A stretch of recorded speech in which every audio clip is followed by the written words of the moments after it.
বন্ধু, আজকে এই পৃথিবীতে আমাদের মধ্যে একটা শ্রেণীর মানুষ আছে না, যারা অহংকার করতে করতে ফরাসি শাসকদের মতো ভাবতে শুরু করেছে। আমরা ইতিহাস অবলম্বনে জেনেছি যে ফরাসি শাসকরা মাঝে মাঝে নিজেদেরকে বলে ফেলতো যে তারা নাকি ঈশ্বরের দূত, মানে বার্তা বাহক। এটা ভাবতে ভাবতে আমরা দেখেছিলাম কিছু সময়ের পর সেই ফরাসি শাসকদের কিন্তু পতন ঘটেছিল। এই ফরাসি শাসকদের মতো আমাদের এই সমাজ ব্যবস্থায় একদল মানুষ, যারা নিজেদেরকে এরকম ঈশ্বরের দূত বা অহংকারের চূড়ান্ত পর্যায়ে পৌঁছে গেছে। কিন্তু আজকের এই 27শে ফেব্রুয়ারি ঠিক দুপুরবেলা 1টার দিকে একদম কয়েক মুহূর্তের একটা কম্পন আমরা যারা যারা অনুভব করেছি, তারা একটু ভেবে দেখুন তো। বিশেষ করে যারা শহরের প্রাচুর্যে মোড়া রাজপ্রাসাদ বা বড় অট্টালিকার অনেক উপরে ছিলে, তারা একবার কল্পনা করুন তো যে আমাদের এই অহংকারটা কয়েক মুহূর্তের মধ্যে ভেঙে দিতে পারে। কিসের মালিক বলে মনে করি আমরা নিজেদেরকে? মালিক তো একজনই উপরে আছেন, যিনি চাইলে যে কোনো কম্পনকে মুহূর্তের মধ্যে আপনার আমার মতো এইরকম অহংকারী মানুষকে ধ্বংস করে দিতে পারে। শুধু তাই নয়, আপনি ভাবুন তো, কখনো খিদে বা ক্ষুধার যে যন্ত্রণা অনুভব করেছিলেন? আপনার প্রতিবেশী যে মানুষটা এই ক্ষুধার যন্ত্রণা অনুভব করে, তার কাছে গিয়ে একবার জিজ্ঞেস করবেন, কিন্তু তার কাছে জিজ্ঞেস করেও আপনি এর উত্তর পাবেন না ঠিকঠাক। মানে আপনি বুঝতে পারবেন না যে খিদের যন্ত্রণা কতটা ভয়ঙ্কর হতে পারে। তার কারণ, আমরা মানিক বন্দ্যোপাধ্যায়ের একটা জায়গায় ছোট্ট একটা লাইন পড়েছিলাম যে ক্ষুধার যন্ত্রণা বেশি ভয়ঙ্কর না মৃত্যু যন্ত্রণা। তো মৃত্যু যন্ত্রণা আমার কাছে মনে হয় ভয়ঙ্কর নয় ক্ষুধার যন্ত্রণা অপেক্ষা। কেন? কারণ ক্ষুধার যন্ত্রণা আমরা অনুভব করেছি যে মানুষগুলো, তাদের কখনো অহংকার আসবে না। না খেতে পাওয়া ক্ষুধার্ত মানুষ, এই মানুষটাই জানে যে দুবেলা দুমুঠো অন্নের তাগিদে আমাকে কত দূর দৌড়াতে হয়। তাই সেই সমস্ত অবহেলিত মানুষগুলোকে ঠেলে ফেলে দিয়ে আপনি নিজেকে রাজা, নিজেকে একটা মালিকের পর্যায়ে তুলতে তুলতে ওপরের মালিককে ভুলে যাননি তো?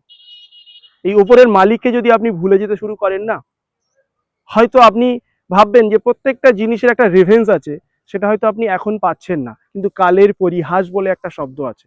এই কালের পরিহাসে কিন্তু আপনি ওই রিয়াকশনটা পাবেন। তো আজকের এই দুপুরের যে ঘটনাটা আমরা আমাদের অনেকেই চোখ খুলে দিয়েছে। কারণ হয়তো আমরা এখনো খবর কিছুটা পেয়েছি, আরো খবর পাবো যে এই কয়েক মুহূর্তের ঘটনা পৃথিবীর একটা প্রান্ত বা পৃথিবীর একটা জায়গাকে কিভাবে কাঁপিয়ে দিয়েছিল। কল্পনা করুন তো, সেই ঈশ্বর বা আল্লাহ বা ভগবান যাই বলি না কেন, তিনি আপনাকে আমাকে এখনো সুস্থ রেখেছেন। তার মানে তাকে আমরা ওভারটেক করে নিজেকে যে মালিক ভাবতে শুরু করেছি, তার ফলেও তিনি আমাদের ভালোবাসেন। এর দ্বারা আমাদের কি মনে হয়? যে আমার ভালোবাসা অপেক্ষা শত শত গুণ, বললে কম হবে, সহস্র গুণ বেশি ঈশ্বর আমাদেরকে ভালোবাসেন। তাই এত মানুষের মধ্যেও এই কম্পন দিয়ে আমাকে আপনাকে একটু বোঝাতে চেয়েছিল, তিনি কিন্তু মেরে ফেলেননি। তাই মাঝে মাঝে না, এই মৃত্যু, ঈশ্বর, এই সমস্ত জিনিসগুলোকে আপনি একটু ভাববেন। রাতে যখন বালিশে মাথা দিয়ে আমরা ঘুমাতে যাই, একটু নিজের মনকে কল্পনা করতে পারি না? মনে মনে ভাববো যে আজকে সকাল থেকে এই পর্যন্ত আমি যেগুলো করেছি, প্রত্যেকটা কাজ কি করতে চলেছিলাম, বা এই কাজগুলো কেমন, এই কাজগুলোকে আমি ঠিক করেছি? এই নিজের বিবেক, নিজের অন্তরাত্মাকে আপনি একবার প্রশ্ন করবেন।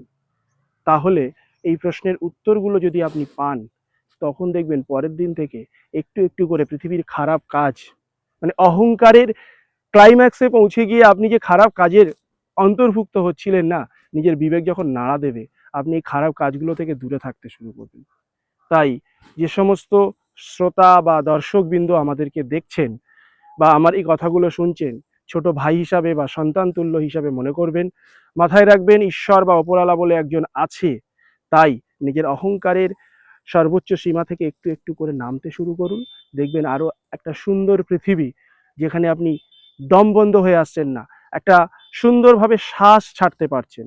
আর এরকম একটা পৃথিবীর আশা আমরা সকলেই করব, এবং সকলেই ততদিন ভালো থাকবেন।